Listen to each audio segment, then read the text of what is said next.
देखिए, हार का कारण मुझे नहीं लगता कि आपको नहीं पता होगा। हार का कारण पूरे बिहार को पता है और ये चुनावी चीज़ है।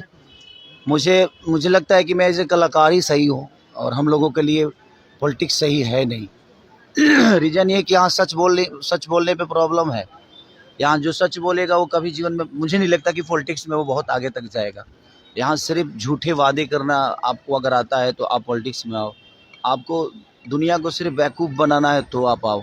हम लोगों ने सिर्फ़ ईमानदारी से अपने जीवन को लेकर चला है और हमेशा से हमने एक ज़िम्मेदार और ईमानदार दोनों चीज़ें हमारे अंदर थी, शायद तभी हम यहाँ तक पहुँचे।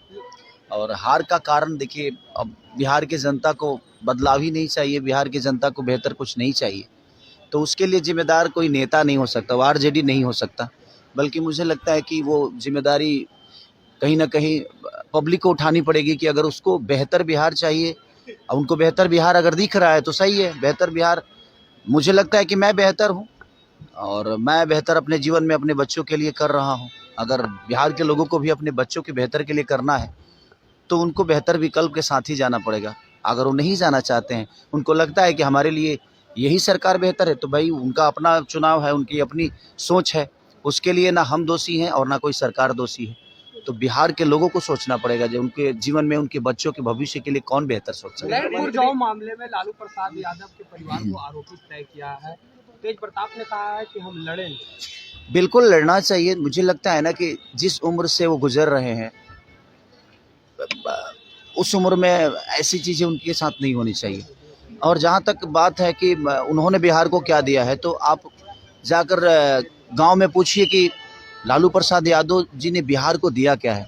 जो अधिकार हमें बोलने के लिए, खटिया पे बैठने के लिए, हमें अपनी आवाज़ बुलंद करके कुछ कहने के लिए जो उन्होंने दिया है आवाज़, जो छोटे वर्ग के लोग थे उनको जो आवाज़ उन्होंने दी है, मुझे नहीं लगता कि अगर वैसा नेता हमारे बीच में नहीं होता तो शायद हम आज भी किसी न किसी दबाव में जी रहे होते। जो आरोप लगे हैं तो क्या उसे आप बेबुनियाद मान रहे हैं? सच पूछिए ना तो आरोप लगाना ना, अगर आपके पास पावर है ना भैया, तो आप कभी भी किसी पे आरोप लगा सकते हो।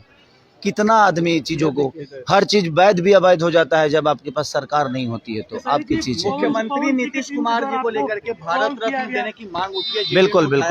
बिल्कुल मिलना चाहिए भाई। अगर उनके पार्टी ने उठाया है, पब्लिक ने नहीं उठाया है, तो उनकी अपनी पार्टी है, वो तो उठाएंगे ही कि उनको ये सम्मान मिले, वो सम्मान।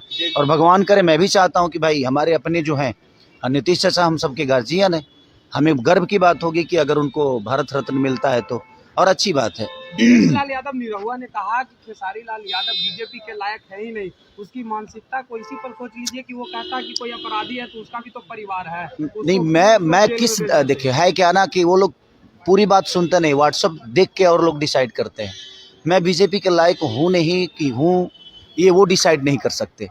और उनको पता भी नहीं होगा कि कितनी ऑफर खेसारी लाल यादव को बीजेपी से आया होगा। और उनसे पूछ के, क्योंकि वो पार्टी के ऐसा तो नहीं कि वो अध्यक्ष हैं, उनसे पूछ के तो कुछ होता नहीं है। बट कहीं ना कहीं, अरे नहीं भाई यार, नहीं, मैं कोई ज्वाइन करना नहीं चाहता यार। मैं क्या बोला कि सच बोलने वाले कभी भी सफल नहीं हो सकते नेता नगरी में। जो झूठ बोलता है, जिनको झूठे वादे करनी है, जो झूठे वादों के साथ जीवन को चलाना चाहते हैं, वो मुझे लगता है कि राजनीति के लिए सही। देखिए कल पता नहीं यार, मैं निरहुआ ने कहा था कि चुनाव हारने के बाद खेसारी से भाग जाएंगे, तो कहीं ना कहीं अरे भाई सच, अब तो क्या कर, मैं छपरा में रहूं, मेरा काम छपरा में है। इन लोगों ने फिल्म सिटी बना रखी है क्या बिहार में? मेरा काम तो बम्बई में है ना भाई। तो मैं मुंबई जाऊंगा तभी तो 2 रोटी कमा पाऊंगा। ये तो रोजगार दिए नहीं और खाली भाग जाएगा तो कहाँ जाऊं? छपरा में दे दो यार, फिल्म सिटी दे दो, क्योंकि मैं संगीत के बिना रह नहीं सकता। मेरे सोच में छपरा को बेहतर बनाना है, तो छपरा में रह के बेहतर नहीं बना सकता। मैं कहीं कमाऊंगा तभी छपरा के लोगों का मदद कर पाऊंगा। और कमाने के लिए इन्होंने मेरे को फिल्म सिटी तो दिया नहीं, कोई चीज़ें तो दी नहीं यहाँ पे। तो मेरा सारा काम तो मुंबई में है, तो मैं वहीं जाके काम कर पाऊंगा। और मेरे बीवी बच्चे भी मुंबई में रहते हैं, तो भाई अब उनको भी, उनके बीवी बच्चों से उनको लेना देना तो है नहीं, बट मेरे बीवी बच्चों से तो मुझे लेना देना है ना भाई। मेरा फैमिली है और मैं फैमिली को बहुत प्यार करता हूँ, तो मुझे मुंबई तो जाना पड़ेगा क्योंकि मेरे पास फैमिली है। और जिसके पास फैमिली है तो फैमिली के पास जाएगा ना वो। एक आखिरी सवाल रहेगा। आप महिलाओं का हमेशा सम्मान करते रहे हैं, लेकिन पवन सिंह जो है भाई ये उनका जीने का तरीका है। अब देखिए वो महिलाओं का सम्मान करते हैं? आप बताओ करते हैं? वो नहीं करते ना। उसके बावजूद भी बीजेपी उनको सिक्योरिटी देकर बैठा है ना। तो ये उनका विषय है भाई, वो उनकी जिंदगी है, उनकी पार्टी है, उसमें मेरा कोई लेना देना नहीं है। वो भाई अपने हिसाब से जीते हैं, उनका अपना जीने का तरीका है। मैं अपने हिसाब से जीता हूँ, मुझे पता है जो कौन क्या है। तो उसके लिए धन्यवाद, थैंक यू सो मच।